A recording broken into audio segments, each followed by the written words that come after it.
s'étant embarqués à Paphos, se rendirent à Perge en Pamphylie. Jean se sépara d'eux et retourna à Jérusalem.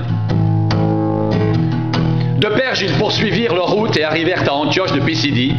Étant entrés dans la synagogue le jour du sabbat, ils s'assirent. Après la lecture de la loi et des prophètes, les chefs de la synagogue leur envoyèrent dire « Hommes frères, si vous avez quelque exhortation à adresser au peuple, parlez ».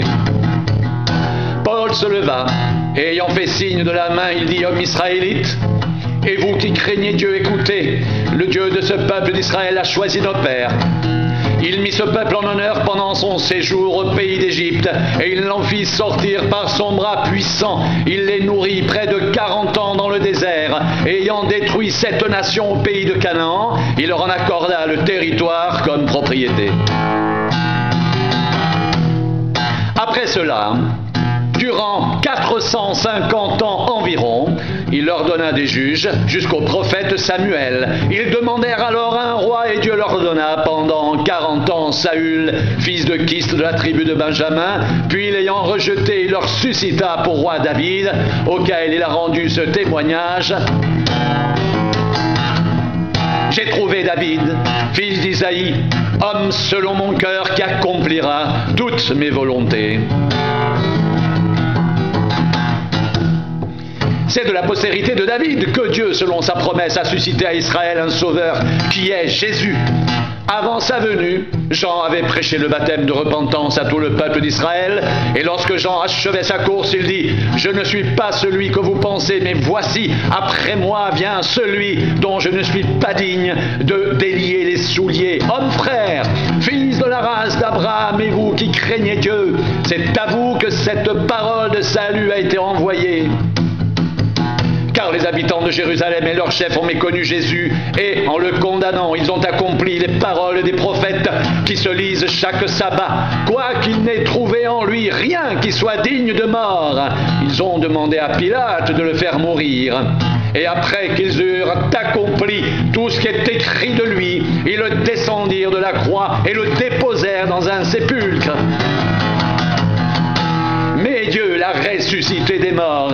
Il est apparu pendant plusieurs jours à ceux qui étaient montés avec lui de la Galilée à Jérusalem et qui sont maintenant ses témoins auprès du peuple.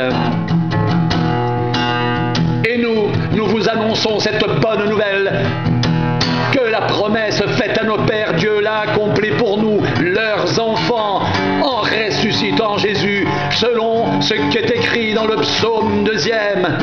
Tu es mon fils, je t'ai engendré aujourd'hui, qu'il est ressuscité des morts, de telle sorte qu'il ne retournera pas à la corruption. C'est ce qu'il a déclaré en disant « Je vous donnerai les grâces saintes promises à David, ces grâces qui sont assurées. » C'est pourquoi il dit encore ailleurs « Tu ne permettras pas que ton sein voie la corruption. »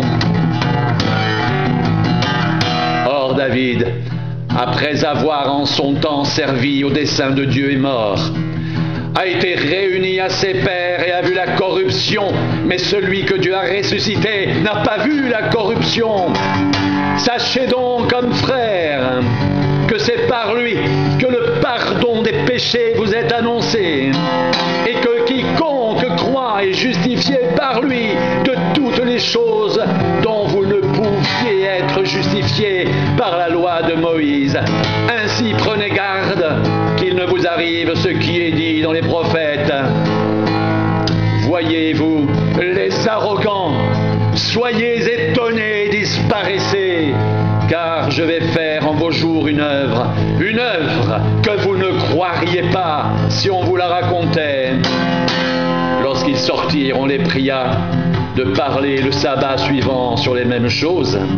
Et à l'issue de l'assemblée, beaucoup de Juifs et de prosélytes pieux suivirent Paul et Barnabas, qui s'entretinrent avec eux, les exhortèrent à rester attachés à la grâce de Dieu.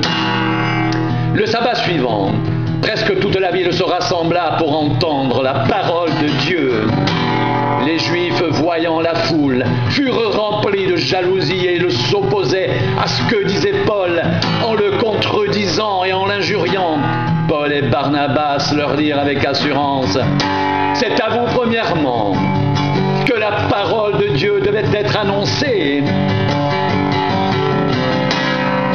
Mais puisque vous la repoussez et que vous vous jugez vous-même indigne de la vie éternelle, voici, nous nous tournons vers les païens, car ainsi nous l'a ordonné le Seigneur. Je t'ai établi pour être la lumière des nations, pour porter le salut jusqu'aux extrémités de la terre.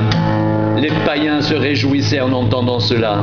Ils glorifiaient la parole du Seigneur, et tous ceux qui étaient destinés à la vie éternelle crurent. La parole du Seigneur se répandait dans tout le pays, mais les Juifs excitèrent les femmes dévotes de distinction et les principaux de la ville. Ils provoquèrent une persécution contre Paul et Barnabas, et ils les chassèrent de leur territoire. Paul et Barnabas secouèrent contre eux la poussière de leurs pieds et allèrent à Icône, tandis que les disciples étaient remplis de joie et du Saint-Esprit.